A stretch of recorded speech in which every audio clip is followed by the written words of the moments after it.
It's the Leading on Purpose podcast, helping leaders, teams, and organizations lead more intentionally, effectively, and with purpose.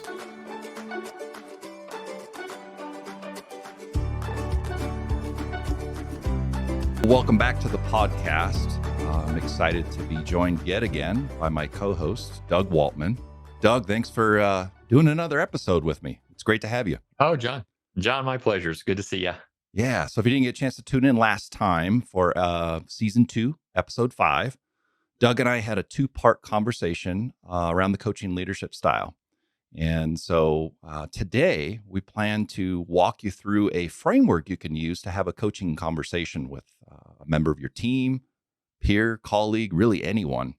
And in fact, Doug, this is a framework that I think you and I both have used as well for consulting work. When we're doing executive coaching, when we're in the coaching process with another individual. So really excited to bring that to you today. If you're still kind of wrapping your head around what is this coaching leadership style? When should I use it? What are some of the things I need to think about? I would pause right now and go back and listen to season 2, episode 5, that prior conversation. So, Doug, where do we start with this when we talk about a framework for coaching? I guess maybe first and foremost, why have one? Well, that's an important question. And I love the fact that you use the term framework. And so as you're listening to this, what I think is important for you to understand is you may be on a wide range of experience coaching individuals. So, for example, if you have a framework that you already use for coaching conversations, John and I are certainly not going to suggest abandon that and take on what we're doing here, that you simply take in today's conversation and maybe hold it up against what you're doing today and say, how can I enhance what it is I'm doing today? And on the other end, if you're thinking, you know what, this whole coaching conversation, coaching leadership style is new to me, then maybe this is your starting point and you just take it in, and over time you make it your own. Yeah. And I know, John, you and I have been doing this work for quite some time in our respective consulting practices and coaching work that you just mentioned, even in some of the facilitation that we've done together. And I think for both you and I, this has morphed and changed over time. So the word framework to me isn't meant to be restrictive. It's just meant to be a guidance. And so as you take this in today, just keep an open mind would be my encouragement to you, and just think about, how would this work for me? You may hear language and ideas today. It's like, I get it. That's not exactly how I would do it or how I would say it, because authenticity and how you coach someone is really important. So yeah, I think that's going to be the fun part of this conversation today is just exploring it. You and I sharing our perspectives on what a coaching conversation sounds like. But again, for our listeners out there, just make this your own. Totally agree. I know for me, what's always been helpful as I'm learning new things personally or professionally is to have some guidance, have a framework, have kind of an instruction manual to start with. And I think kind of to your point, Doug, inevitably, first time out, it's going to maybe feel a little mechanical, little Right. robotic. But over time, as you kind of subscribe yourself to, again, could be our process, could be another process, the point being a process for a coaching conversation, the more you practice it, the more you'll be able to make it natural for yourself, make it seem and feel authentic, not only to you, but to the person you're coaching. But I guess my perspective has been you got to start somewhere.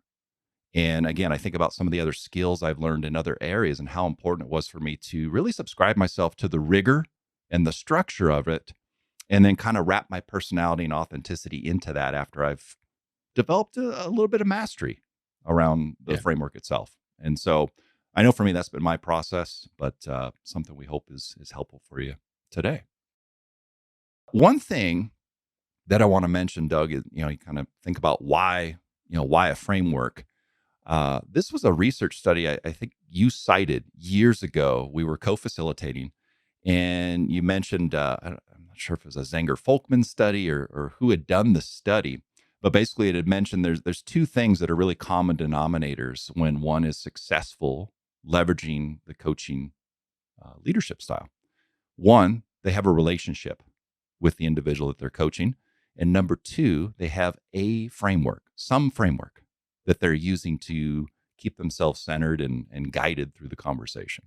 So any additional thoughts on that study? I don't know why I remember that, but I think it was one of the first times that you and I really had a conversation around how do we facilitate and teach others how to use this coaching leadership style.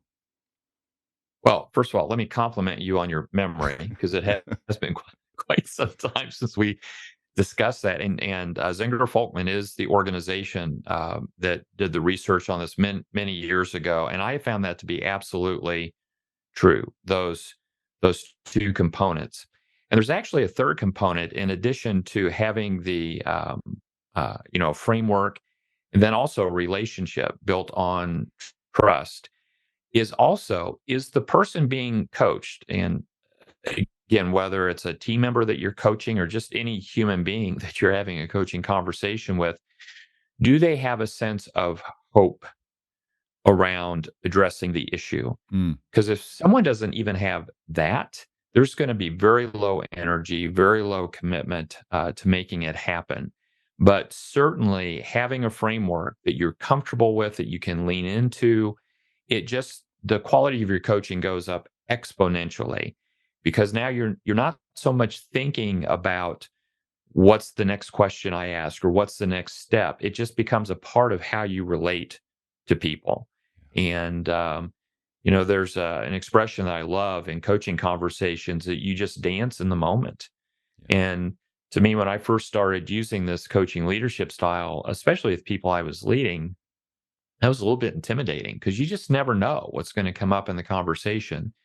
But once you get really comfortable with this framework and the process, your confidence and your ability to respond to whatever's going to come up in that coaching conversation increases dramatically. yeah. Wait, and one thing I want to clear up for people too is it may start to sound like Doug and I are talking out of both sides of our mouths. Like, wait a minute, you want me to follow a framework, but you want me to dance in the moment. Which is it? It really is both. And so if you can subscribe yourself to this, a framework again, you're just going to have a kind of a better North Star, a sense of where this conversation is at, what would be most helpful to the individual that I'm coaching, and just in the back of your mind, kind of knowing where are we in this conversation. Yep. And in so doing, still very much so, as Doug said, dancing in the moment, taking whatever is there and being fully present. Yep. So we mentioned a lot in our last two-part conversation around mindsets, the way we frame this conversation, the way we think about our role as a leader. A lot of that you need to pull forward into this conversation. Any other final thoughts, Doug, that you have before we actually get in the framework on things people ought to think about coming in? Because I know one of the big ones for me that comes to mind is the quality of listening is a really big deal here. And so the idea of dancing in the moment, being fully present, is really listening almost at a vulnerable level where you have no idea what's going to happen, where this is going to go. Additional thoughts either on that or other things folks should have in mind before they lean into this framework? The one thing that came to my mind when you tossed that question out there, John, is your own mindset of not putting pressure on yourself to make it perfect and get it right. Because here's what I can tell you wholeheartedly, whether it's my experience in coaching people or the wonderful coaching I personally have benefited from over the years. When you have these conversations with someone where you are listening to them, like you just mentioned, you're totally present. It's about them. It's about their agenda, whatever their need that's being expressed. Uh, it almost saddens me to say this out loud, but those moments in life when you have that kind of conversation with another human being can be few and far between. And so don't put the pressure on yourself is, oh, what's that next powerful, great question I'm going to ask? Or is this conversation going perfectly? People, when they feel listened to and seen and heard, are not expecting perfection from you as a coach. What they appreciate is you're showing up for me in this very supportive way. These can be some really powerful moments in relationships and can provide great breakthrough opportunities for folks. So if you can, I think I mentioned in our prior conversation, one of my tendencies is to be a perfectionist. And when I was first really learning to use that, that's one of the things I had to work hard. I had to eliminate those demons from my mind and just understand this person isn't sitting there waiting for me to get that perfect next question to them. They're just appreciating somebody walking on this journey with them. So just take that pressure off, especially if this is really new to you. And I think you'll be really amazed with that mindset, how much progress you're going to make in a relatively short period of time in your ability to have these kind of conversations with people. Yeah. Simon Sinek did a piece not too long ago that was really interesting to me. And he said, if you could do nothing else for people, and this is actually supposedly a policy he has within his organization, the team that he leads, where you're allowed to call him or anyone else on the team and just say, I need 8 minutes. And what that means, it's a cue up for, I just need you to be fully present for me. That's all I don't need answers. I don't need feedback. I don't need anything but for you to be fully present.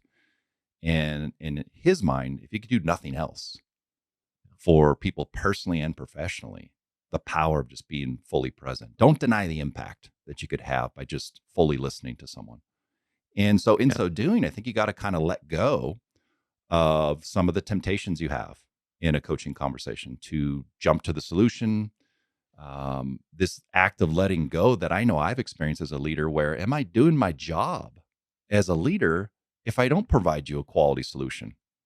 If I don't provide you a great idea on how to move forward on your thing, yeah, I am adding value simply by being fully present. And so it's a Absolutely. big aspect and a big way to frame it in your mind as you step into these conversations. So where do we start with this framework? What's I don't know. How what's the about, best way to lean in? well, John, I was going to say, let's start at the beginning. So that's a big duh. Amazing. But So this isn't going to be like a I think, Tarantino movie. We're not going to yeah. jump around. But I think once we go through the framework, what will then become evident is this framework feeds upon itself. Yeah.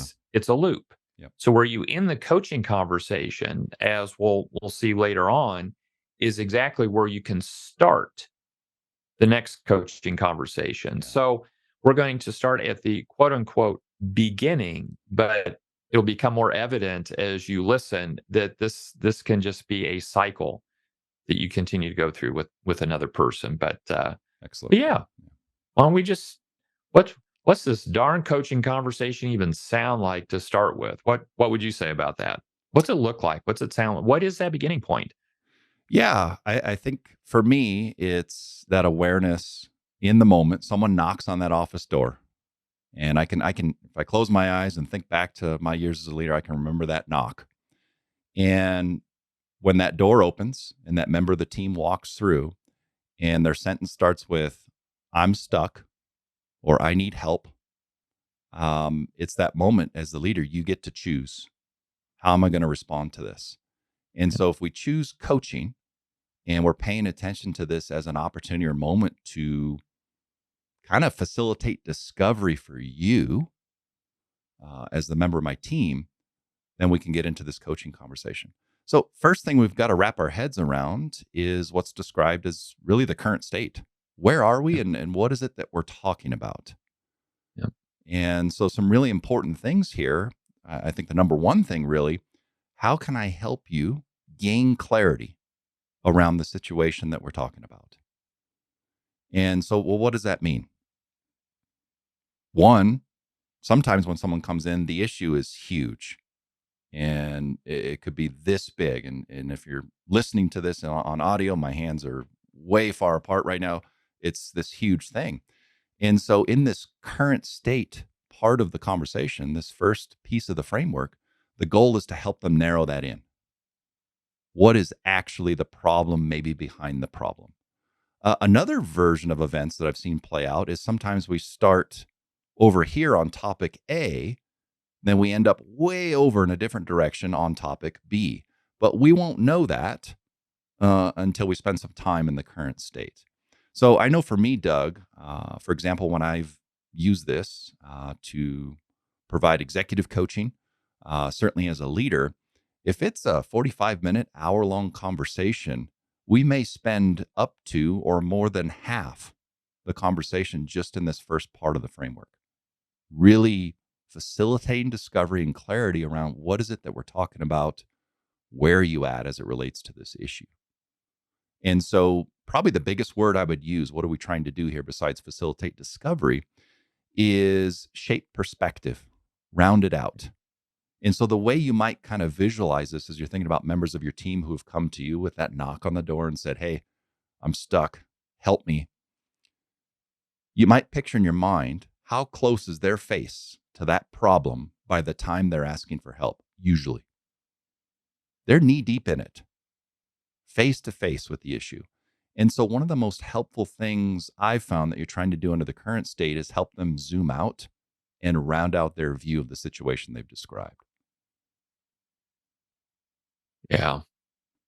Yeah. It's, John, as you're describing that, I'm visualizing again somebody that's never really had a lot of experience with these kind of conversations. You mentioned, maybe this 45 minutes, a good portion right there, that may trigger some. What do you mean 45 minutes? Have you seen my calendar? Do you know what my schedule is? And you can't rush this process. Yeah. And I think as you're talking about their perspective of the issue, where are they with it? It is just that is a really key moment in the conversation, because if there's not clarity around what is the real issue, Yeah. I love the way you describe the problem behind the problem. We're probably not going to have as an effective coaching conversation and outcome as we need to. So if you kind of notice something viscerally when you talked about 45 minutes for a conversation, yeah, sometimes these take a bit of time. This is about effectiveness. It's not about being expedient. And sometimes as we go through this framework, the current state may be the one and only thing you talk about in this one moment. Yeah. Sometimes you don't get through the entire framework. I've had coaching conversations where there are some big breakthroughs in the current state conversation because somebody does have that shift in perspective. They've been thinking about an issue a certain way. And as soon as you get them to look at it from a different perspective, it opens up all kinds of possibilities or ways to consider their challenge or their issue that they really hadn't thought of before. So this is a messy part of the coaching conversation. And you're asking this person to articulate a perspective that maybe they've not said it out loud, or they're still struggling to really understand what's going on. And that's where just being present for them, listening to them is really, really critical in this first step. Yeah. And as an aside, we mentioned before we started on the framework, just the quality of listening is really important here. And Doug, it's such an important call out that I have to have the time set aside to invest in this. And so one of the things we mentioned in our last two-part conversation, the last episode, was not every conversation can be a coaching conversation. I think the watch out for here is don't pretend to coach. Don't pretend to listen. If you really don't have the time right now, I don't think there's anything wrong with setting a time. And so that knock happens at the door. They step through and you're up against the wall yourself. You've got something due in the next hour. We're not saying drop everything all day long. You've got tasks and responsibilities as well. And we're no stranger to those things. It's knowing that the wrong choice here would be to pretend to listen to you or listen long enough until, I think I can give you an answer and get you on your way because I'm trying to be efficient. This is not an efficient conversation. This is an effective conversation, and it takes time. And so fear not if the best call in the moment when the knock comes on the door is to say, hey, what's your schedule like this afternoon? I really want to spend some time on whatever it is you need to share. I want to get into that. The other thing I'll say, just as maybe a last piece here on the quality of listening, if you kind of picture listening as levels of quality, At the lowest level, quality level of listening, which would really be kind of ignoring someone or pretending, kind of really going through the motions of listening, I would almost align that with what the pace setting leadership style looks like in practice in a conversation. It's not really a conversation at all because I'm not even fully present. I'm somewhere else. I'm so focused on the other things I need to do, the tasks and responsibilities, that I'm sitting across from you, but I'm not really there. The Mhm. directive style, it to me is more of a selective listening. I may listen for a moment, for a minute, until I've heard something that you've mentioned that's either interesting to me or something that I feel I can solve for. And so I'll listen just long enough, but we never did find out the problem behind the problem. So just a way as you're listening to this and thinking about this framework to challenge yourself on what's the level of listening that I'm actually bringing to the conversation. Because at those lower levels, that's where pace setting and directive leaders kind of live in terms of the quality of their listening. It's the coaching leader that goes to that highest level and is fully present, leaves behind really everything in terms of their needs and their agenda. It's, this, I think one of the more challenging things for me in taking on the coaching leadership style at this stage in the conversation is I'm also a very naturally curious person.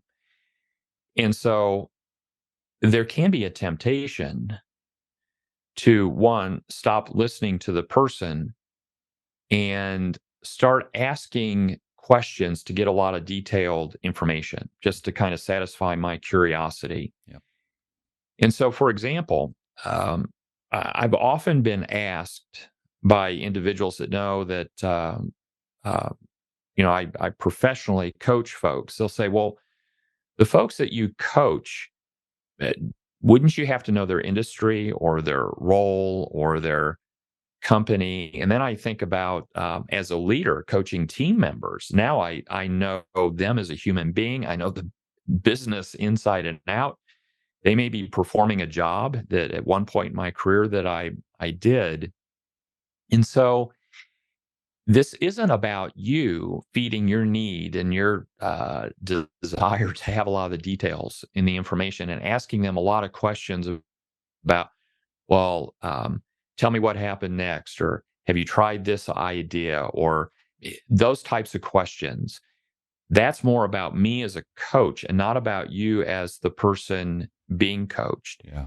So I'll tell folks, I actually find coaching conversations where I'm coaching someone that I don't know their job, I don't know their industry, because it's I don't have to fight the temptation to give advice or in my mind relate it to, oh, this is a situation I've been in before. So this current state is not about satisfying your itch to know more. It's about you providing open ended questions that lead that person to maybe think differently or talk differently Yeah. about their issue. So, one of the things, John, that I'm always listening for at this stage in a coaching conversation with someone is not the details of what they're saying, but what I'm trying to notice is what is the relationship to the issue Exactly. that's being discussed. And by relationship, it can mean how do they view their level of involvement in this particular issue?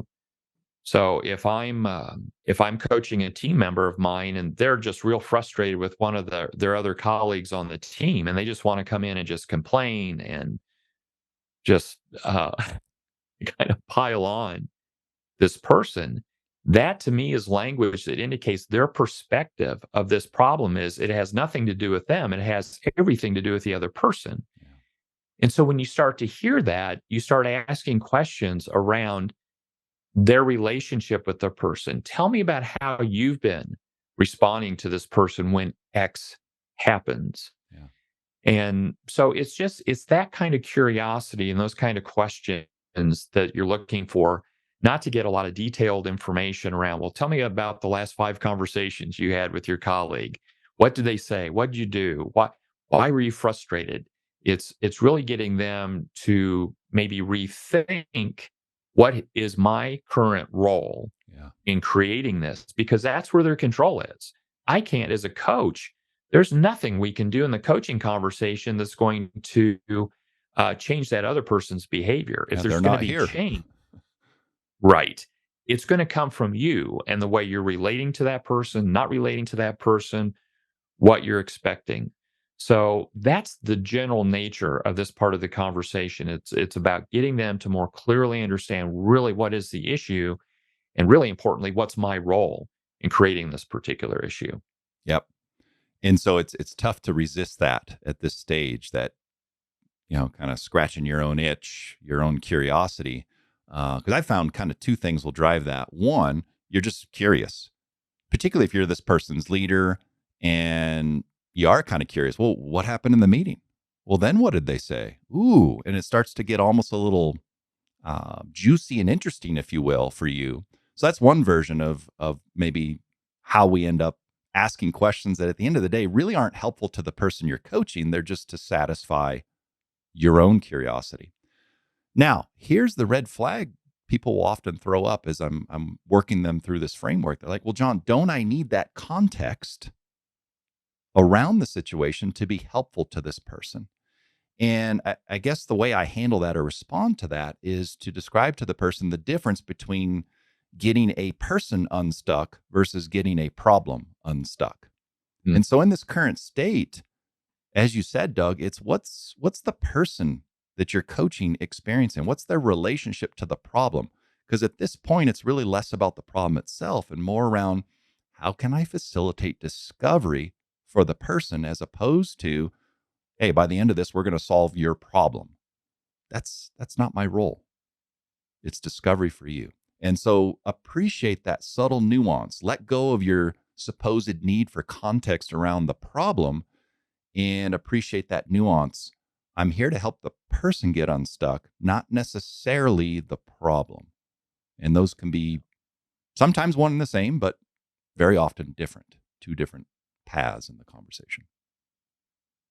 Well, John, in our prior conversation, one of the concepts that we talked about is a lot of times a coaching conversation, and I think this is especially true in the initial part of the conversation, is the holding up of the mirror to the person. Absolutely. So what we're suggesting here is listening is really important, but you're not just sitting there saying nothing for the entire conversation. You're listening, and this is where it just comes with practice and the feel of it. It's after the person's been talking for a while, what's the appropriate time to bring your voice as their leader, as a coach, into the conversation and hold up that mirror and reflect back to them what you're hearing. And that reflection, to me, can go down two paths, and sometimes they're intertwined with each other. Sometimes you're reflecting back how you've heard them describe the particular problem or issue. So if it's a coworker, what I'm hearing is that John is consistently doing X, and this is the impact that it's having on you to do your job. So Right. that's just a clunky description of it. The other thing, and sometimes this is a bit of a surprise when I work with leaders on their coaching, and it can be a little bit more uncomfortable. You're not reflecting back the content of the issue, but you're reflecting back to them the emotion and the feeling. So I might say, as I'm listening to you describe your relationship with your coworker, I'm just getting this sense of distrust in the relationship. Is that true for you? And John, what you're doing here, and this is, I mentioned before, don't put pressure on yourself to get it perfect. So I may say, it sounds like there's this level of distrust in the relationship with your colleague right now. Is that true for you?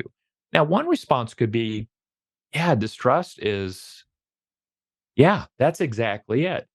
Or what can happen sometimes, they may say, no, it's not distrust necessarily, but and then they'll describe something else. Well, don't beat yourself up going, oh, dang it. It wasn't distrust. I got it wrong. What people appreciate is the fact that you toss something out there trying to name it, but it causes them to think, no, it's not distrust. It's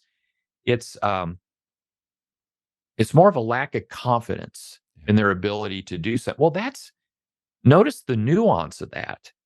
If we're trying to solve a distrust issue when it's really an issue of, I don't think my colleague is competent at being able to do this, that's an entirely different perspective and way to approach it.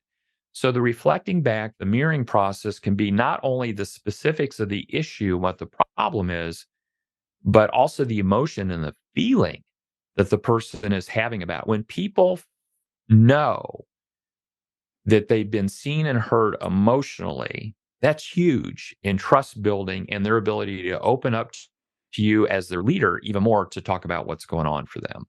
Yeah, couldn't agree more. And, a big piece of this, I'll take it a step further when it comes to finding out their emotion and how they feel in relation to their issue. Oftentimes, what I find is what's the emotion behind the emotion? So let's say someone's knocked on your door, they come in, that's maybe a brand new member of your team. And what they begin to describe to you is what their first week has looked like. And as they're describing how terrible their onboarding has been and what a week it's been, they start to describe how confusing it is to not know where the answers are, what resources to look at, who to go talk to. But as you hear them describe it, what you notice is maybe something they haven't said. They said the word confused, but sometimes what you want to find out, how does it feel to be that confused? The emotion behind the emotion. And so you may pick up on, what I'm really noticing here right now must be frustrating to be that confused, that much in the dark. And to your point, Doug, they may go, yeah, that's it. Or, no, I don't know. Okay, if it's not frustration, what is it? And what you have to appreciate, as you said, let go of the need to get it right, have the next, magical guess as to how they're feeling about their situation. Appreciate the fact that it's very likely at this point in the conversation, they are likely articulating things they've never said out loud. And so the processing that's happening for them in the moment is such a key source of clarity for them in terms of how they're thinking about their situation, how they're examining their role as it relates to their issue. And this look in the mirror that you mentioned, so important, because if you can imagine, as I said earlier, this visual, someone knocks on your door, they come in your office, and they are face to face with the problem. It's right up against their nose. Well, not only do we want you to zoom out and circle around this issue and see it from multiple perspectives, an important part of that rounding out is what's the view from the mirror. Such a key part of the perspective. Yeah. So in this current state, what else do we need to take a look at? Because for me, Doug, the empathy piece, the really connecting with this person through listening, through the questions you're asking, through the space you're creating, both verbally, emotionally, physically. Empathy is a key milestone for me under current state, knowing that, okay, not only do we have clarity around what's the problem behind the problem, but how are you really feeling in relation to it? What's your current state as it relates to this issue? To me, I wouldn't call it necessarily a eureka moment, but this is an important turning point where we may actually know exactly what it is that we're needing to spend some time on. But other thoughts in this current state, Doug? Yeah, I want to pick up on the word empathy that you just used. So not only in the relationship of the leader and the individual being coached and having that empathy and connection, there are times in this part of a coaching conversation where I think it can be effective to challenge the person appropriately so to not only look at the issue from their perspective, but other people's perspectives as well. So I'll just go back to this hypothetical. This person I'm coaching on my team is having an issue with one of their colleagues. Sometimes what can be perspective shifting for someone is to ask a question like, well, if I'll make up the name here, Bob, this person that you're in struggle with on the team, if Bob were sitting here today, how do you think Bob would describe the current situation? Now, John, it can be very telling. Again, what you're looking for is not just what they're saying, but how they're saying it, what they're expressing. So if someone says, I have no idea how Bob would respond to it, like, well, isn't that interesting? And you might even hold that up to the person, say, isn't that interesting? This is a person you work closely with side by side every day. And what I just heard you say is you have no idea what Bob's perspective is or how it's impacting him. Or, and probably more commonly, the person will hypothesize and say, well, this is probably what Bob would say about it. And in that moment, as you start getting the person that you're coaching thinking about others that are involved and attached to this issue, and sometimes there can be multiple individuals, that can be perspective shifting for them as well. So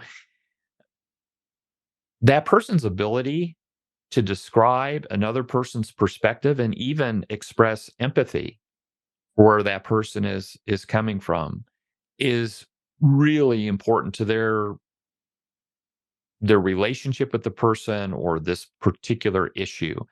So don't feel like you just need to keep it focused on the person you're coaching and their relationship to the issue, but sometimes it can be very helpful to broaden that conversation and have them bring others' perspectives to the table as well. Yep. Yeah. So a couple of other things that could happen. And, let's say we have set aside 45 minutes or an hour for this conversation. And as we try to discover the problem behind the problem, or to, I used to have a boss that would say, boil the ocean. We've narrowed this thing finally down to something very specific. The what if, and the what if being, what if there are, in fact, 3 or 4 different things that are very worthy of attention in this coaching conversation. This is a part of the conversation where you as the coach can direct them a little bit, but by having them make the choice. And so Right. there's an opportunity here, and it's not that we wouldn't get to all 4 maybe of the issues that have been listed as kind of primary core root cause type issues as it relates to the problem that you've brought. But let's maybe have you choose one that you feel will be most helpful to take a look at right now. Yep. And there's a few different ways you can do that. One, I think the sizing approach is always interesting, comparing those 4 items against each other. It's like, hey, we have item A, item B, I heard C, and I heard D. Maybe on a scale 1 to 10, size these for me in terms of their importance and impact right now on you. Another way I've sized them before is the ease of getting that off your plate and out of your way. Like, which one would make the most sense for us to maybe tackle first? And so it's kind of a first things first approach.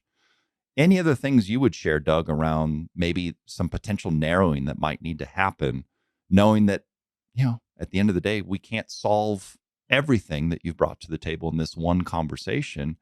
How do I support you in a way that gets you after something that'd be worthwhile for you?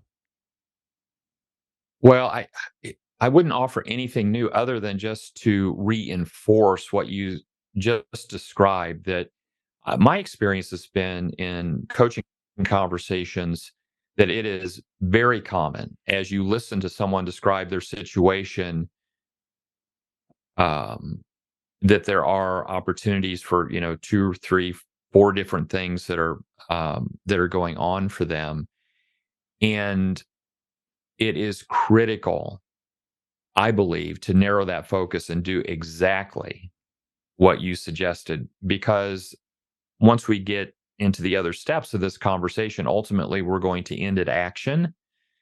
And if you're trying to solve for 3 or 4 very distinct issues that are going on at the same time, one, the person is probably going to leave the conversation feeling pretty overwhelmed. Yeah. And 2, their their action plan is going to be a mile long because we're dealing with too much. So our goal here, I believe, has to be to narrow their focus. And some of the language that I'll use with folks is, I don't want them to get nervous or feel poorly. Hey, I'm leaving these 2 other things uh, unaddressed.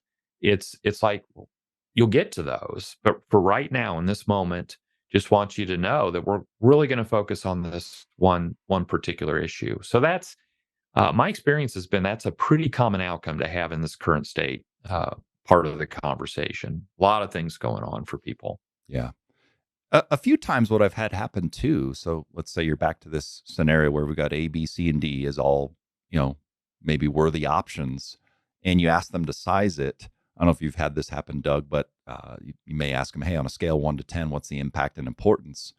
And there's item A is a 7, item B is a 10. It's like, oh, okay. Item C, that's kind of a 1. And so it's interesting to me that how just hearing them out on a few of these issues, just the act of being able to say those things out loud sometimes is a way to maybe not necessarily solve for it, but set it aside in their minds. So they realize over the course of the conversation in this current state, that's actually not a big deal to me. It's just kind of bothering me today. And there are some Right. bigger issues that are worth pursuing, and don't deny the impact of that, of being able to help someone just kind of, stop spending emotion and anxiety potentially on something that at the end of the day, you're actually not that worried about. We hope you enjoyed. That's a wrap for part 1 of our conversation on the coaching framework. Tune in next time for part 2. And as always, thank you so much for listening. And don't forget to like and subscribe. Take care.